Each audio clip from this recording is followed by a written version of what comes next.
안녕하십니까. 제13회 사회복지사 1급 기출문제 사회복지조사론 제2강 강의를 시작하도록 하겠습니다. 2강 강의는 39번 문제에서부터 마지막 50번 문제까지 12문제가 되겠습니다. 이상 12문제에서도 좀 어려운 문제가 있습니다. 많지는 않지만 있기 때문에 그 어려운 문제에 대해서는 제가 체킹을 하고 여러분들에게 똑같은 방법으로 설명을 해드리도록 하겠습니다. 바로 39번 문제 들어갑니다. 39번 문제는 쉽습니다. 단일 사례 연구 문제 꼭 한 문제 정도 출제가 되고 있고요. 단일 사례 연구에 관한 설명으로 옳지 않은 것은입니다. 이 단일 사례 연구는 사회복지 실천론이나 실천기술론에서도 평가의 방법으로 출제가 되고 있습니다. 2교시 영역에서요. 자, 개인과 집단뿐만 아니라 조직, 지역사회 연구 대상 될 수 있다라고 항상 말씀드리죠. 개인뿐만 아니라 집단이나 조직이나 지역사회도 연구 대상이 될 수 있습니다. 이거를 전체 개체를 하나로 보면 되니까 가능합니다. 외적 타당도가 높지 않죠. 사례가 하나이기 때문에 사례가 하나예요. 사례 수가 1이에요. 그래서 단일 사례라고 하고 사례 수가 적기 때문에 일반화가 어렵죠. 일반화가 어렵습니다. 일반화가 어렵다는 것은 일반화는 외적 타당도를 말한다. 따라서 외적 타당도는 낮다라고 말할 수 있습니다. 외적 타당도는 낮다라고 말할 수 있습니다. 3번 들어갑니다. 개입 효과에 대한 즉각적인 피드백이 가능하나요? 네, 가능합니다. 여기 앞에 개입 효과라는 말이 있습니다. 프로그램의 효과성이라 할 수 있는데요. 이 개입의 효과가 바로 단일 사례 연구 설계의 목적입니다. 단일 사례 연구의 목적이 되겠습니다. 자, 보시면 아시겠지만 우리가 그림을 그릴 때 이게 시간이 되고 이게 바로 표적 행동의 빈도가 됩니다. 문제 행동의 빈도다 이렇게도 말할 수 있는데요. 자, 표적 행동의 빈도가 Y축, 여기 시간이 X축이 됩니다. AB 설계를 해볼까요? AB, 자, 하나, 둘, 세 번 이상은 봐야 됩니다. 변화를 보려면 자, 여기에서 이렇게 증가했다, 이렇게 감소했다, 이런 식으로 이제 증가 경향, 감소 경향으로 우리가 알 수 있죠. 시간의 흐름에 따라요. 자, 즉각적인 피드백이란 건 뭐냐? 프로그램을 하면서 관찰하는 시점. 여기 B가 이제 개입 단계가 되잖아요. 프로그램을 하면서 개입하는 이 점을 찍는 순간 효과가 있는지 없는지 바로 알 수 있어요. 이걸 우리가 즉각적인 피드백이라고 합니다. 맞습니다. 조사 연구 과정과 실천 과정이 통합될 수 있다라고 했는데요. 조사 연구 과정이라고 하는 부분, 실천 과정이라고 하는 부분, 조사 연구는 통계적 분석이라고 할 수 있죠. 통계적 분석, 이 단일 사례 연구 설계는 통계적 분석이 가능하고 이건 뭐죠? 임상적인 분석입니다. 왜? 실천 과정이니까 임상적인 분석 둘 다 통합되어서 할 수 있습니다. 자, 반복 측정합니까? 네, 그렇죠. 이렇게 3번 연속 반복 측정합니다. 반복 측정으로 통제 집단 효과를 볼 수가 있겠습니다. 자, 여기는 프로그램을 하지 않습니다. A는 프로그램을 한다, 안 한다? 안 한다. 프로그램을 안 하고 B는 프로그램을 하죠. 따라서 이 A가 바로 통제 집단 효과라고 볼 수 있어요. 자, 통제 집단이 뭐라겠죠? 프로그램을 하지 않는 집단이 통제 집단이다. 따라서 이 라지 A가 바로 통제 집단 효과를 알아볼 수 있는 겁니다. 프로그램을 하지 않는 기간이 바로 A이기 때문에 그렇습니다. 5번 질문 맞습니다. 답은 2번이죠. 쉽게 풀립니다. 사례수가 하나이니 일반화가 어렵다. 일반화가 어려우니 외적 타당도는 낮다. 이렇게 보시면 되겠네요. 39번의 답은 2번이 답이 되겠습니다. 40번 문제 들어갑니다. 40번 문제 별표 하나만 치게요. 매우 건강한 가로, 매우 건강한 가로 힌트 90대 남성 노인들에게 건강 서비스를 1년 동안 가로 1년 동안 제공한 후 건강 상태를 측정한 결과 이들의 상태가 나빠졌고 통제 집단인 여성 노인들에 비해서도 낮게 나타났다고 합니다. 이 연구에서 영향을 미칠 수 있는 내적 타당도 요인, 저해 요인이죠. 내적 타당도 저해 요인을 모두 고른 것은 이라고 했습니다. 자, 성숙 효과나 선택과의 상호작용이나 통계적 계기, 위약 효과 이런 것들이 있는데요. 여러분 잘 보세요. 성숙 효과 내적 타당도 저해 요인에 있습니다. 선택과의 상호작용도 있습니다. 통계적 회귀도 있습니다. 그런데 위약 효과는 어디에 있습니까? 위약 효과는 외적 타당도의 저해요인이에요. 큰 틀로 보시면 외적 타당도 저해요인이라는 것을 먼저 우리가 찾았어요. 위약이라는 거 거짓 약의 효과를 제거하는 거예요. 이름으로써 일반화가 되게 하는 것인데 이 위약 효과가 나타났다고 하는 것은 바로 이 외적 타당도를 그만큼 떨어뜨리는 요소예요. 그럼 리을 지문은 여기서 탈락이에요. 이유가 뭐죠? 네, 내적 타당도 저해요인이라고 했으니까 이거는 외적 타당도 저해요인이라 탈락이에요. 그러면 기역, 니은, 디귿에서 답을 찾는 겁니다. 자, 성숙 효과가 어디 있죠? 성숙 효과는 시간의 흐름에 따라 시간이 이렇게 길게 흘러감에 따라서 나타나는 게 성숙 효과예요. 어디 있습니까? 1년 동안입니다. 1년 동안이 바로 여기 있는 성숙 효과가 될 수 있다라고 볼 수 있고요.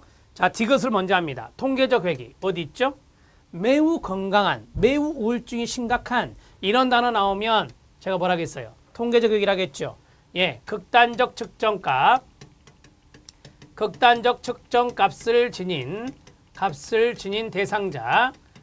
대상자인 경우는 우리가 통계적 회귀다라고 해요. 매우 건강한이란 단어가 결정적 힌트. 자, 선택과의 상호작용이라고 되어 있는데요. 선택을 셀렉션이라고 했잖아요. 선택을 우리가 선발이라고도 해요. 선발이라고도 해요. 자, 선발을 잘못했나요? 네. 왜요?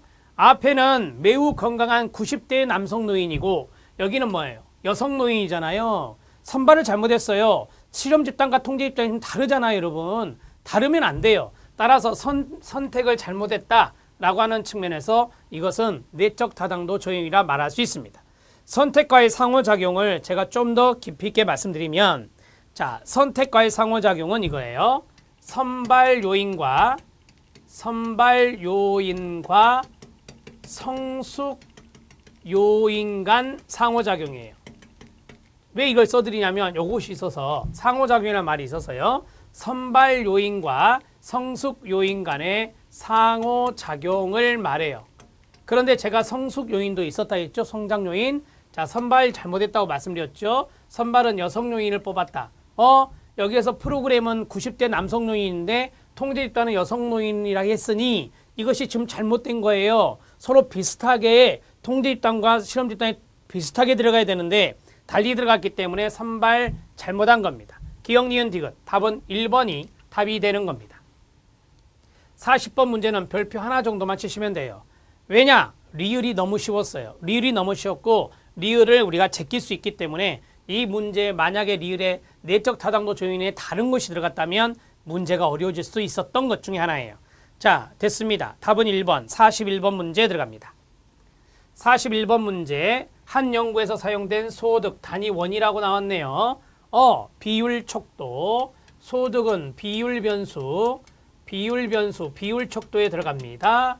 자, 여기 변수에 관한 설명으로 옳지 않은 것은입니다. 1만 원과 2만 원의 차이는 만 원입니다. 400만 원과 401만 원의 차이도 만 원입니다. 동일하다고 말할 수 있나요? 있습니다. 비율 변수이니까요. 비율 변수는 무슨 0점이 있다? 절대 0점이 존재합니다. 절대 0점이 존재하기 때문에 우리는 이러한 차이가 같다라고 말할 수 있어요. 0은 실제적 의미가 있는 절대 0점이다. 맞아요. 소득이 하나도 없어요. 나 무슨 원? 0원이다. 맞습니다. 표준 편차를 계산할 수 없다. 여러분, 이 비율 변수는 가장 수준이 높은 거예요. 네, 모든 연산이 가능해요. 모든 연산이 가능해요. 가능하고 그 다음에 표준 편차도 계산할 수 있어요. 표준 편차 계산 가능합니다. 표준 편차 계산이 가능하다. 이렇게 정리하셔야 되죠. 계산할 수 없다가 틀렸습니다. 계산할 수 있습니다. 자, 사칙 연산 가능하다. 모든 연산 가능하다고 제가 말씀드렸고 명목 척도로 변환할 수 있다. 네, 있습니다. 자, 보세요. 비율 변수는 등간으로도 가능합니다. 비율 변수는 서열로도 가능합니다. 비율 변수는 명목으로도 가능합니다. 왜? 높은 수준의 변수는 이 녀석들을 다 포함하고 있기 때문에 가능합니다.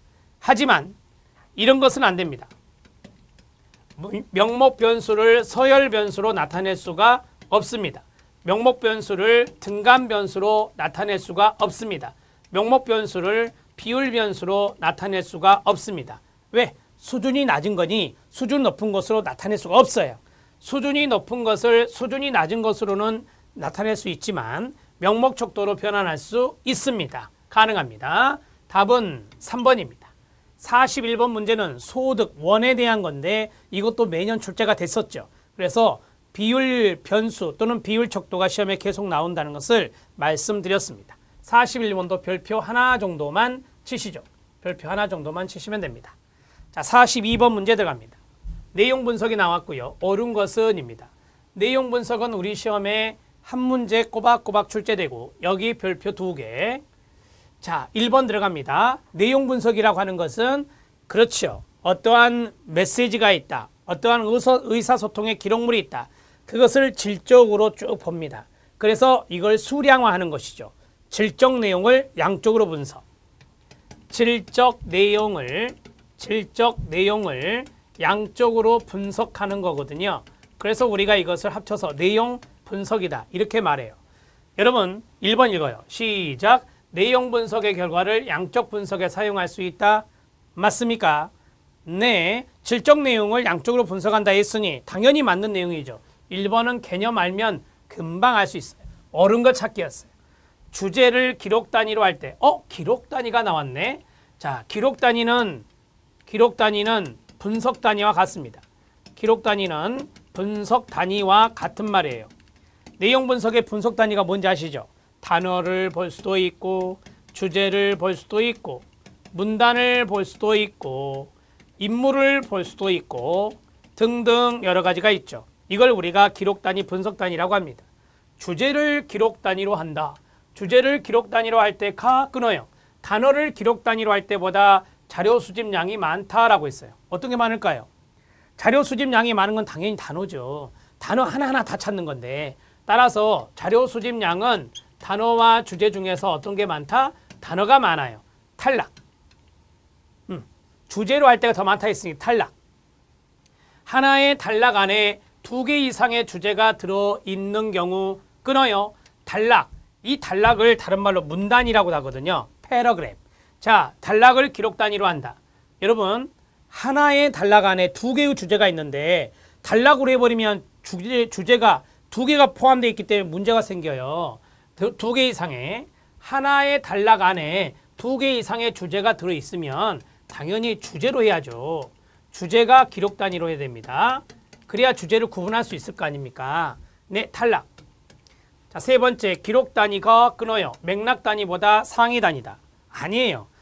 맥락 단위가 위에 있고 그 다음에 밑에 뭐가 있다? 기록 단위가 있는 거예요. 맥락 단위가 위에 있고 기록 단위가 밑에 있는 거예요. 이게 상위고 이게 하위 범주가 되는 거예요. 자, 맥락 단위는 우리가 이제 뭐 이런 것을 생각해 볼 수 있습니다. 예를 들어서 공동체란 단어가 나왔다. 그러면 공동체란 단어를 경제로 포함시킬 거냐, 복지로 포함시킬 거냐, 이러한 것들을 우리가 맥락이라 하거든요. 양극화가 나왔다. 단어 중에 양극화가 나오면 이걸 경제 파트로 갈 것이냐, 아니면 복지 파트로 갈 것이냐, 그러한 것들을 우리가 포함시켜내, 그걸 결정해야 되는 단위가 맥락 단위거든요. 그래서 맥락 단위 밑에 이제 기록 단위가 있는 거예요. 탈락. 기록 단위가 맥락 단위보다 상위 단위가 아니라 하위 단위가 되는 거예요. 그 다음에 자료 유형화를 위한 범주가 설정되면 기록 단위는 필요치 않다라고 했는데 자료 유형화를 위한 범주의 동그라미, 카테고리라고 하죠. 자, 범주가 설정이 됐어요. 범주가 설정이 됐다. 제가 앞에서 경제나 복지라고 한 거 있었죠. 경제나 복지가 뭐냐면 이게 범주예요, 범주. 이게 설정되면 기록 단위도 필요하죠. 경제나 복지를 단어로 볼 것인가, 경제나 복지를 주제로 볼 것인가, 필요하다라고 해야 돼요. 필요하다라고 해야 돼요. 답은 1번입니다. 여러분 왜 이게 별표 쳐진지 아십니까? 1번 때문이 아닙니다. 1번은 우리가 너무 쉽게 풀었어요.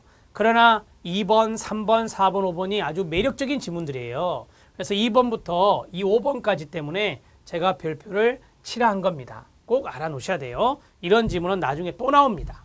42번 문제 답은 1번입니다. 43번 문제 들어갑니다.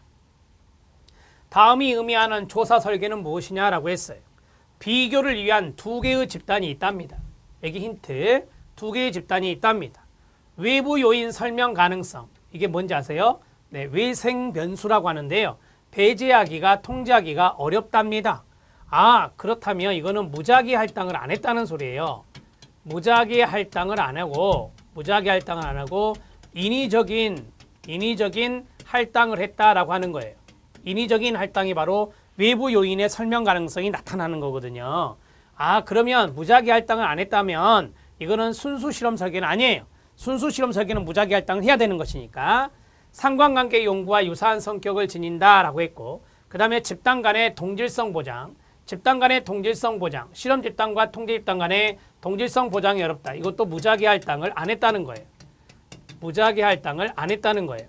무작위 할당을 해야 동질성 보장이 되는데 무작위 할당을 안 했으니 동질성 보장이 어렵다라고 하는 거예요.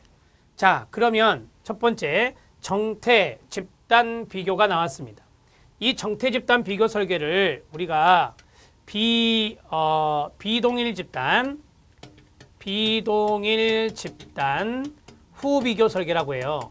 비동일 집단 후비교 설계라고 해요. 좀 이따가 제가 실험식을 써드릴게요. 다중시 계열이 있습니다. 여러분, 다중시 계열은 복수시 계열을 말하는 거예요. 유사 실험 설계에 있는 복수시 계열을 말한 거예요. 여러분, 이거 시리즈로 하는 거잖아요. 아, 이거 반복 측정이라고 해야 돼요. 시계열이니까. 근데 여기서 지금 반복 측정이라는 단어가 있어요? 없잖아요. 따라서 2번 탈락이에요. 자, 1회 검사 사례가 있습니다. 자, 1회 검사는 딱 한 번 검사하는 거예요. 딱 한 번 검사. 자, 1회 검사 사례는 전실험 설계에 있는 것인데 이것도 아니에요. 왜냐? 이거는 실험 설계라고 말할 수가 없어요. 그냥 두 개의 집단이 아니에요. 하나의 집단을 그냥 한 번 딱 보고 끝내는 거니까 이것도 아니에요. 플라시보 통제 집단 비교나 통제 집단 사후 비교는 여고제고, 아까 했던 요 두 녀석은 순수 실험 설계에 들어가는 거예요. 순수 실험 설계 중에 하나예요. 자, 순수 실험 설계가 5가지가 있잖아요. 통제 집단 전후 비교, 통제 집단 후 비교, 솔로몬 4집단 요인 설계, 여기 플라시보 통제 집단 비교 설계. 5개가 바로 순수 실험 설계란 말이에요. 순수 실험 설계는 무작위 할당을 한다고 그랬잖아요. 그래서 4번과 5번도 탈락이에요. 답은 몇 번? 1번이 답이 되는 거예요. 자, 이 정태 집단 비교 설계는 비동일 집단 후 비교 설계다. 자, 실험식 들어갑니다. 자, 실험 집단과 통제 집단을 인위적으로 나누어요. 무작위 할당하지 않고 인위적으로 나누어요. 자, 프로그램하고 프로그램 안 해요. 자, 결과 보고 결과 봐요. 그래서 비교하는 거예요. 이걸 우리가 비동일 통제 집단 후 비교 설계라고 정태적 집단 비교라고 하는데, 자, 보세요. 비교를 위한 2개의 집단이 있죠. 여기 보세요. 비교를 위한 2개의 집단이 있습니다. 그 다음에 외부 요인 설명 가능성을 배제하기 어렵다. 즉, 인위적으로 나눴어요. 연구자가 너는 이쪽으로 가고 너는 이쪽으로 가라. 이렇게 실험 집단과 통제 집단을 나눴어요. 그 다음에 상관관계 연구와 유사한 성격이 있다라고 했는데, 자, 상관관계라는 것은 서로의 관련성을 말하는 거거든요. 이 녀석과 이 녀석의 관련성이 있느냐 없느냐를 보는 거죠. 자, 여기는 점수가 아무래도 프로그램을 했기 때문에 이게 X가 프로그램이에요. 프로그램 했기 때문에 점수가 높겠고, 이건 프로그램 안 했기 때문에 점수가 낮겠죠. 그래서 이 2가지의 상관성을 보는 일종의 상관관계 연구와 유사한 성격을 갖고 있는 거고요. 그 다음에 집단 간 동질성 확보 어렵다. 왜? 인위적 할당했으니까. 네, 그래서 답은 1번이 되는 거예요. 이런 식으로 답을 찾아 나가시는 것도 도움이 됩니다. 43번에 이 정태적 집단 비교인 비동일 집단 후 비교 설계는 전 실험 설계 중에 하나입니다. 전 실험 설계 중에 하나입니다. 전 실험 설계 중에 하나. 이렇게 정리하시면 돼요. 43번의 답은 1번으로 처리했습니다. 44번 문제 들어갑니다. 44번 문제는 초점 집단 조사, 포커스 그룹, 그 다음에 델파이 조사. 자, 우리 시험에 델파이가 잘 나오는데요. 옳은 것 찾기입니다. 여러분, 초점 집단은 자, 소집단이 서로 모여서 토론을 하는 거예요. 집중적인 토론을 해서 어떤 결과를 내는 게 초점 집단 조사고, 델파이는요, 네, 전문가들에게 우편을 보내요. 우편을 보내서 그걸 회수를 해서 빈도 분석을 해 그 결과를 다시 보내줘요. 주거니 받거니 반복하면서 합의점을 도출해내는 거예요. 그게 바로 델파이 기법이에요. 들어갑니다. 초점 집단 조사에서는 익명 집단의 상호작용을 통해 도출된 자료를 분석한다. 익명성 하면은 우편조사 생각나죠? 우편조사가 바로 익명이거든요. 그럼 이거 뭐죠? 델파이 앞에 주어 봐요. 초점 집단 조사 아닙니다. 2번 들어갑니다. 초점 집단 조사는 끊어요. 내용 타당도를 높이는 목적으로 사용될 수 있다. 내용 타당도 생각나요? 전문가의 판단이죠. 전문가의 판단을 받는 게 뭐다? 내용 타당도라고 배웠어요. 자, 초점 집단 조사가 나왔는데 이 초점 집단 조사에서 초점 집단은 전문가 그룹으로 이루어질 수 있나요? 네, 전문가 그룹으로 이루어질 수 있습니다.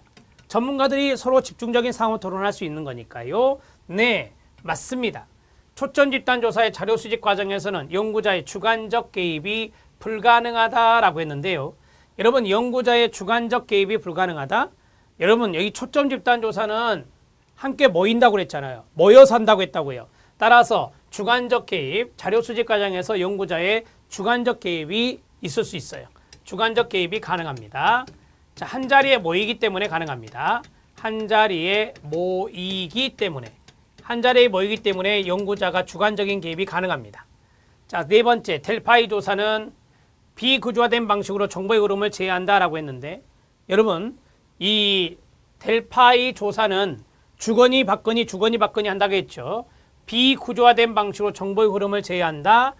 정보의 흐름을 제한하는 걸 뭐죠? 통제한다라고 해요. 통제된 환류가 가능해요. 통제된 환류가 가능한데 비구조화된 방식이 아니라 구조화된 방식이에요. 구조화된 방식으로 통제된 환류를 합니다. 자, 구조화된 방식이 뭐냐? 쉽게 말하면 이거죠. 자, 우편조사 보냈다. 개방형 질문을 보냈어요. 자, 왔어요. 그럼 뭐죠? 빈도 분석을 한다고 그랬죠. 빈도 분석 후 결과에 대해서 환류를 하는 거예요. 따라서 이거는 구조화된 방식으로 정보의 흐름을 제어하는 겁니다. 자, 델파이 조사는 대면 집단의 상호작용. 아니요. 델파이는 우편조사라고 누누이 말씀드렸죠. 우편조사를 하는 겁니다. 대면이 아니라. 자, 됐습니다. 답은 2번이 답이 되겠습니다. 44번 문제는 초점 집단 조사와 델파이 기법을 개념을 머릿속에 넣고 있어야 돼요. 그래야 이게 풀립니다. 44번 문제 별표 하나. 두 개를 비교해서 문제를 풀어내는 것들이 상당히 중요한 거다. 이렇게 보시면 됩니다. 45번 문제 들어갑니다. 45번 문제는 쉽고 여러분들이 많이 봤던 겁니다.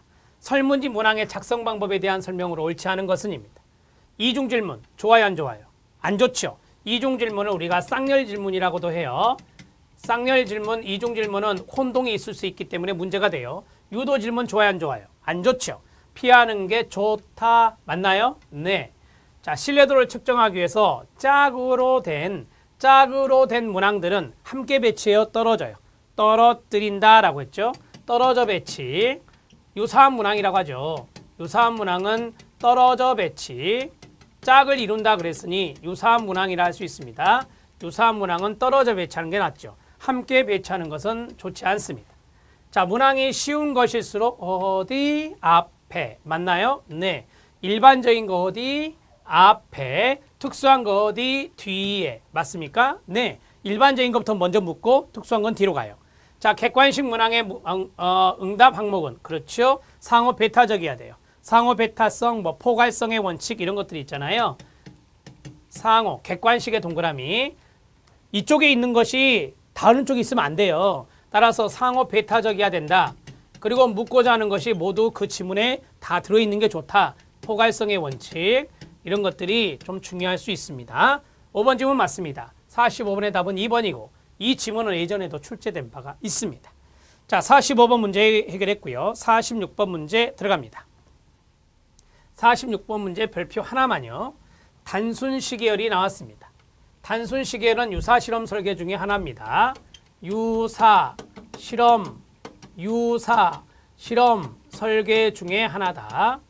이렇게 정리하시고, 자, 여러분 이 단순 시계열은 실험식이 어떻게 돼요? O1, O2, O3 프로그램하고 O4, O5, O6 이렇게 끝내는 것이 바로 단순 시계열이죠. 단순 시계열은 집단이 하나예요. 실험 집단 하나가 있는 거고 시간의 흐름에 따라서 3번 이상의 2번 이상의 3번 이상의 반복 측정을 하는 것이 단순 시계열입니다. 자, 실험 여과를 파악하기 위해 개입 이후에는 1회만 관찰한다? 아니죠. 보세요. 개입 이후에 1회만 해요? 아니죠. 2번 이상 한다니까요. 네, 2번 이상 해야 돼요. 그래야 시계열, 타임 시리즈가 될 수 있습니다. 탈락. 2번 검사와 개입의 상호작용 효과에 대한 통제가 용이하다라고 했는데 보세요. 검사가 있고 그 다음에 개입의 상호작용 효과. 이 검사가 뭔지 아세요? 사전검사예요. 자, 사전검사예요. 사전검사와 개입의 상호작용 효과, 통제가 용이하다. 자, 이게 뭐죠, 여러분? 프로그램 하기 전에 했어요. 사전검사죠. 자, 사전검사를 했고 그 다음에 이게 뭐예요? 프로그램이죠. 사전검사가 프로그램에 영향을 줄 수 있다고요. 이게 이제 상호작용 효과에 대한 통제가 용이하다 그랬는데 사전검사가 프로그램에 영향을 주는 것을 상호작용 시험 효과라고 그래요. 상호작용 시험 효과. 나타나요, 안 나타나요? 나타나죠. 사전검사하면 나타난 녀석이 바로 이거거든요. 상호작용 시험 효과 나타난다. 통제하기 어렵다라고 하는 거죠. 나타남. 자, 어떻게 할래요? 검사와 개입의 상호작용 효과에 대한 통제가 어렵다 그래야 돼요. 그게 바로 상호작용 시험 효과로 나타난다 했어요. 자, 선실험 설계 중에 하나다. 선실험은 풀이라고 돼 있죠. 이게 앞에서 말씀드렸던 전실험 설계거든요. 자, 선실험, 전실험 설계 중에 하나 아닙니다. 뭐라겠죠? 유사실험 설계 중에 하나예요. 유사실험 설계 중에 하나.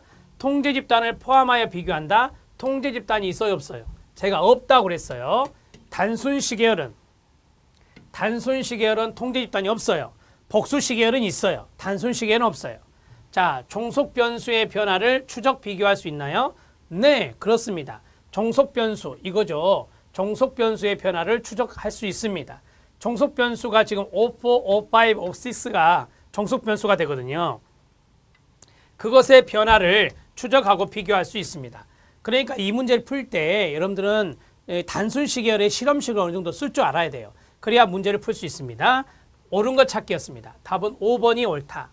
46번 문제는 결단코 쉬운 문제가 아니에요. 여러분들이 옳은 것 찾기 할 때는 4개가 왜 틀렸는가 그거를 좀 분석하는 연습을 해가면서 봐야 됩니다. 그러한 차원에서 이것은 조금 문제에 묘미가 있고요. 2번 지문 같은 거 잘 알아놓으셔야 돼요. 사전검사가 사후검사에 영향을 미치는 걸 주시험 효과라고 하고 사전검사가 프로그램에 영향을 주는 것을 상호작용 시험 효과라 해요. 이 녀석들은 안 좋은 거거든요. 사전검사가 영향을 주는 것은 안 좋은 거예요.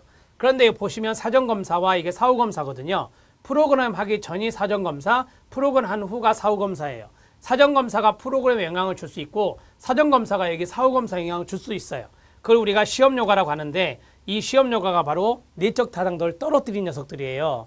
시험효과, 검사 요인과 동의어거든요. 이런 것들 좀 알아놓으세요. 46번의 답은 5번이 답입니다. 47번 문제 들어갑니다. 47번 문제 별표 하나만 처음 나온 문제인데요. 요인 척도. 자, 척도 구성을 위한 요인 분석이 나왔어요. 이게 바로 요인 척도라고 해요. 자, 요인 분석이 요인 척도와 연관성이 있습니다. 요인 척도, 요인 분석. 자, 여러분, 척도 구성을 위한 요인 분석이라 했어요. 우리가 이제 요인 분석하면은 SPSS 통계 프로그램을 통해서 하는 거예요. 자, 쉽게 말할게요. 여러 개의 문항이 있어요. 같은 것끼리 묶는 거예요. 그게 바로 요인 분석의 주목적이거든요. 자, 이 요인 분석은 두 가지가 있어요. 주성분 분석이라고 하는 것이 있고 주성분 분석이라고 하는 것이 있고 그 다음에 공통 요인 분석이라는 게 있어요. 자, 주성분 분석과 공통 요인 분석이 있어요. 자, 주성분 분석은 뭐겠어요? 말 그대로. 여러 가지 요인들이 있는데 거기서 가장 중요한 성분이 뭐냐? 이게 바로 뭐겠어요? 각 문항의 상대적 영향력이겠죠? 상대적 영향력이 크면 클수록 주성분이 돼요. 이게 클수록 상대적 영향력이 클수록 주성분이다 라고 볼 수 있죠. 자, 그 다음에 공통 요인 분석이 뭘까요? 공통 요인 분석은 같은 요인끼리 묶는 거예요. 여기에서 보면은 그렇죠. 문항들의 단일 차원성, 문항들이 여러 개가 있는데 하나의 차원으로 딱 묶어주는 거예요. 공통 요인으로 묶어주는 거죠. 공통 요인으로 묶는다. 공통 요인으로 묶임. 공통 요인으로 묶임. 이게 바로 이제 문항들의 단일 차원성을 이끌어내는 거고요. 그 다음에 내용 타당도 크기는 상관없어요. 내용 타당도는 전문가들이 주관적으로 판단하는 거예요. 이거는 요인 분석을 통해서 통계 프로그램에서 하는 거고, 자, 이 척도 내에 불필요한 문항 나올 수 있죠. 아, 이 녀석이 딱 척도가 이제 문항 쪽 있는데 안 묶였어요. 같은 걸 안 묶이는 건 불필요한 문항이에요. 묶이지 않는 거, 묶이지 않은 문항, 묶이지 않은 문항은 불필요한 문항이죠. 이거 알 수 있고요. 그 다음에 하위 척도의 존재 가능성, 네, 맞습니다. 하위 척도라고 하는 것은 전체 문항이 있으면 이렇게 묶어지는 게 다 하위 척도거든요. 그래서 하위 척도의 존재 가능성을 요인 분석을 통해서 알 수가 있습니다. 답은 2번입니다. 2번으로 처리하시면 돼요. 내용 타당도는 전문가들의 주관적인 판단입니다. 써드릴게요. 내용 타당도는 전문가들의 주관적 판단이에요. 전문가들의 주관적 판단. 이렇게 정리하시면 되겠습니다. 자, 됐습니다. 답은 2번으로 처리했어요. 48번 문제 들어갑니다. 쉽습니다. 양적 연구 방법론이 나왔고 양적의 동그라미. 자, 옳은 것은입니다. 심층규명 말씀하세요. 질적 연구. 연구자의 주관성 활용 말씀하세요. 질적 연구. 선 이론. 먼저 이론이 들어갔고 후 조사 방법. 자, 이론이 들어갔고 조사해서 검증한다 그 말이잖아요. 이거 뭐예요? 연역법이잖아요. 연역법은 무슨 연구? 양적 연구. 이렇게 해서 정리하면 3번이 맞고요. 4번 연구 도구로서 연구자의 자질이 중요하다. 연구자의 자질이 중요한 건 뭐예요? 질적 연구. 주로 사용되는 자료 수입 방법은 면접과 관찰이랍니다. 말씀하세요. 질적 연구. 1번, 2번, 4번, 5번은 다 질적 연구 방법론이고 3번은 바로 양적 연구 방법론이 됩니다. 자, 질적 연구 방법론은 어떻게 되는 거예요? 그렇죠. 관찰을 하죠. 관찰을 해서 이론을 도출하는 거예요. 관찰을 해서 이론을 도출하는 거예요. 이론을 도출하는 것을 우리가 귀납법이라고 하죠. 질적 연구는 무슨 법? 귀납법. 양적 연구는 무슨 법? 연역법이다. 이렇게 정리하시면 됩니다. 48번의 답은 3번입니다. 49번 문제 들어갑니다. 쉽습니다. 윤리 문제가 꼬박꼬박 한 문제씩 출제되고 있죠. 조사 윤리를 준수하기 위한 일반적인 활동으로 볼 수 없는 것은입니다. 자, 조사 참여자의 익명성을 보장했다 합니다. 좋습니까? 네, 윤리적입니다. 조사 참여를 통해 받을 혜택을 조사 후에 알려주었다. 조사 참여를 통해 받을 혜택은 그렇죠. 조사 전에 해야죠. 조사 전에 알릴 것. 사전에 알려야 됩니다. 조사 전에 알릴 것. 오답노트 됐습니다. 정신장애인 대상으로 한 연구에서 연구 대상과 보호자부터 뭘 구했다? 동의를 구했다. 네, 윤리적입니다. 조사 과정 중에 본인이 원하면 언제든지 중단할 수 있음을 알려주었다. 윤리적입니다. 연구 결과 활용 계획에 대해서 알려주었다. 이 연구 결과를 어떻게 활용할 것인지 그 계획에 대해서 알렸다라고 하는 거예요. 네, 이러한 것들을 우리가 이제 사전고지라고 하죠. 사전고지. 이것도 사전고지 해야 돼요. 사전고지 해야 되는데 사후에 했다라고 했으니 이것은 잘못된 거죠. 49번의 답은 2번으로 처리할 수 있습니다. 쉽게 풀릴 수 있어요. 마지막 50번 문제 들어갑니다. 50번 문제 별표 3개. 자, 50번 문제는 삼각 측정이 있습니다. 삼각 측정은 느낌이 오죠. 측정을 여러 가지 방법으로 한다는 거예요. 삼각 측정에 관한 설명으로 옳지 않은 것은입니다. 이거를 우리가 측정의 다각화라고 합니다. 측정의 다각화 또는 다각화 측정법이라고 하는데요. 아무튼 다양한 방법에 의거해서 우리가 측정하는 것을 말합니다. 측정에서 끊어요. 조사자 편견이 작용할 여지를 줄일 수 있나요? 네, 조사자의 편견, 편의가 줄어들 수 있어요. 왜? 여러 가지 방법, 여러 가지 연구자들의 측정을 활용하기 때문에 그렇습니다. 하나의 개념을 측정하기 위해 2개 이상의 관련 자료를 수집하는 것이다 라고 했어요. 하나의 개념을 측정하기 위해서 2개 이상, 그럼 여러 개가 되죠. 여러 개의 자료를 수집을 한다 라고 했는데 이걸 자료원 삼각 측정법이라고 합니다. 자료원 삼각 측정법 써놓으세요. 자료원 삼각 측정법이란 게 있어요. 자, 자료의 객관성을 높일 수 있을까요? 당연하죠. 여러 가지의 자료니까 객관성을 높일 수 있습니다. 맞습니다. 상호 일치도가 높은 자료를 판별하여 사용할 수 있나요? 네, 일치도가 높은 자료들을 판별해서 사용할 수 있겠습니다. 여러 사람이 관찰한다 라고 했어요. 여러 사람이면 연구자지, 연구자. 이거는 연구자 삼각측정법이라고 합니다. 연구자 삼각측정법이라고 합니다. 자, 여러 사람이 관찰함으로, 맞죠? 측정의 오류 발생 가능성이 높아져요?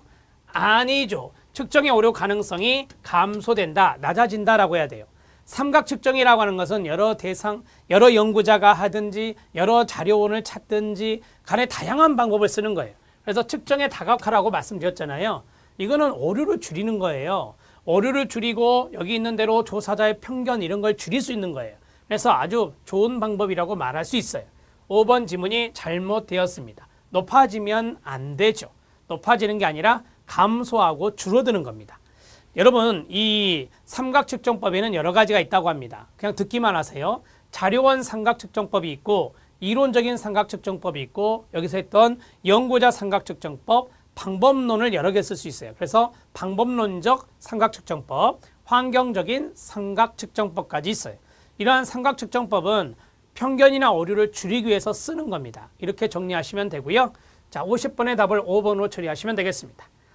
자, 저는 지금까지 사회복지조사론에 대한 25문제죠. 자, 12문제까지 풀어봐서 모두 25문제를 풀어보았습니다. 이 앞에 연도하고 좀 비교해보면 약간 어려운 문제가 조금 더 나왔다라고 보실 수 있습니다. 여러분들은 포기하시면 안 돼요. 쉬운 문제는 쉽거든요. 따라서 여기에서 여러분들이 충분히 13문제 이상, 절반 이상은 맞출 수 있는 문제들이 출제가 됩니다.